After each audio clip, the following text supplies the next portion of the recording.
let's talk October. Okay. Let's talk playoff rotation, because John Means coming back certainly changes the calculus here for the Orioles. Let's start at the top, and we will start with Kyle Bradish. I mean, at this point, he is the bona fide ace of the team. He has a 3.03 ERA through 26 games, third best ERA in the American League, sixth best WHIP in the American League. I don't think there's a question that Kyle Bradish should start the first game of whatever playoff series you have. I mean, he has to. He has to. I don't even think there's a question there. He Yeah. has been really just rock solid all year long.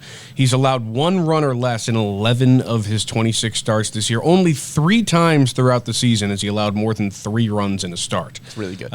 He's had a fantastic season, Kyle Bradish. And when you say bona fide ace, I don't think a lot of people would have thought that coming into this year. I think everybody thought Kyle Gibson was going to kind of put the team on his back in that capacity, but it really has been Bradish. Like you said, the ERA that ranks towards the top in the AL, just behind Sonny Gray and Garrett Cole, and the WHIP as well, just outside the top 5. He has been everything and more for this team from the pitching staff. Yeah, I think it's going to take a little while to be able to look at like the top 5 in ERA in baseball and not be like, Kyle Bradish? Yeah, I agree. Because we knew that Kyle Bradish had the potential to be really good.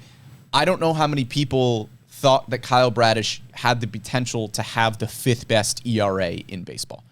Because at the top of the list right now, you have guys like Blake Snell, Garrett Cole, Sonny Gray, Luis Castillo.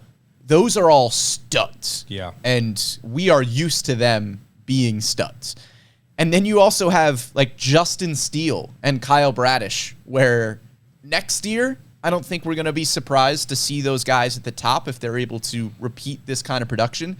But right now, it's like, Justin Steele? Yeah, the first Kyle year they Bradish? do it. Yeah, it's like, all right, how is this going to stick? Is the bubble going to pop kind of thing? Yeah. And for Bradish, it just hasn't. I feel like that's been the feeling around him all season, is that, okay, he's been really, really good, but surely he'll have a bad start here and it'll all go downhill at some point. But it just hasn't. I mean, he has been rock solid all year long, and it's exactly what the Orioles have needed. Yeah, we saw flashes of it a season ago. Kyle Bradish has been able to put it all together. I'm sure maybe that'll be an off-season show where we just do a deep dive into Kyle Bradish and go, how the heck did this happen? But for right now, you take it. Kyle Bradish looks like one of the best pitchers in the American League, and he's going to start game 1. He should start game 1 of whatever playoff series you have. Starting game 2 of whatever playoff series there is, I think I maybe lean Grayson Rodriguez. I do at too. this point. He looks like your solid number 2 right now. I think there's a case to be made for John Means, for Dean Kramer, who is really the only other starting pitcher in this rotation outside of Kyle Bradish, who has, been pitching for the entire season, been able to make starts and maintain a pretty solid ERA outside of Kyle Gibson. But Grayson Rodriguez, I think, is your number 2 right now. He has a 2.95 ERA since his return from Norfolk in mid-July. Opponents are hitting 225. On-base percentage is below 300.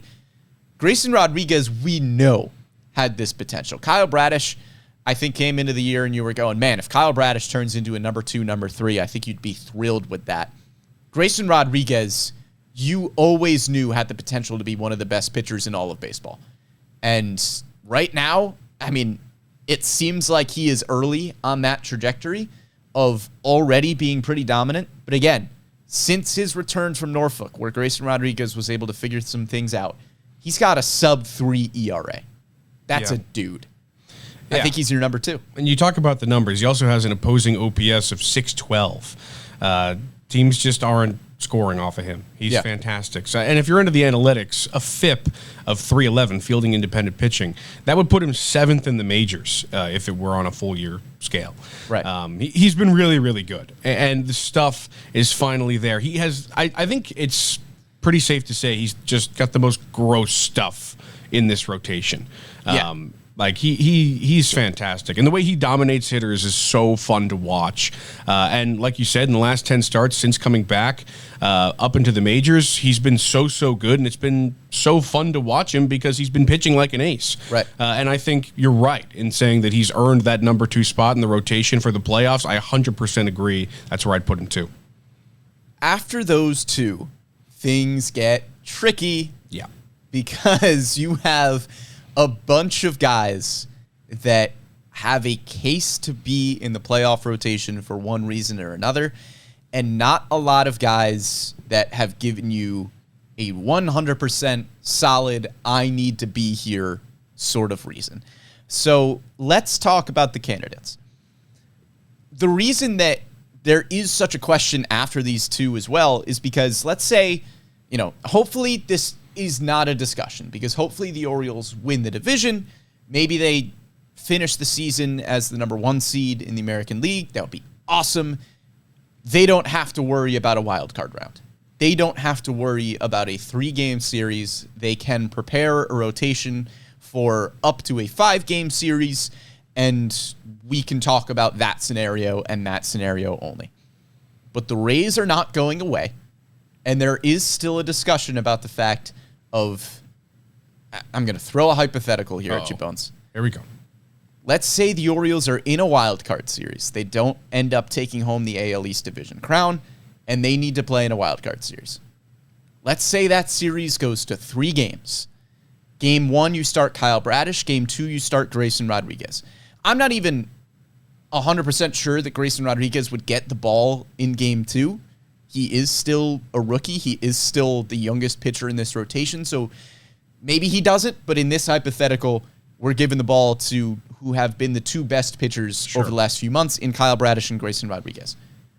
Who gets the ball in Game 3, winner go home, wild card series? For me, it's between Dean Kramer and John Means. Yeah, I don't think with you there's there. a conversation for anybody else. Kramer, his numbers on the season as a whole have not been tremendous, but as of late, August and September, he's got a 2.97 ERA. His start on Monday night wasn't pretty, but he has been really solid as of late over the last month or so. Yeah. I think he could totally serve as your number 3, but I'm not super confident in him. In regard to Means, I guess I bring more confidence to the table with him just because I know the track record is there and that he has had success. Like you said, a 2019 All-Star and has mowed down hitters plenty in his career, while Kramer is a little bit more of an unproven guy. But he's played the whole season, and that's where the routine of it gets into my mind. And, has Kyle Gibson. Yeah. Well, Gibson. As has Jack Flaherty. Yeah, just but not for the Orioles. Those numbers, they don't speak to me. All right? They just don't.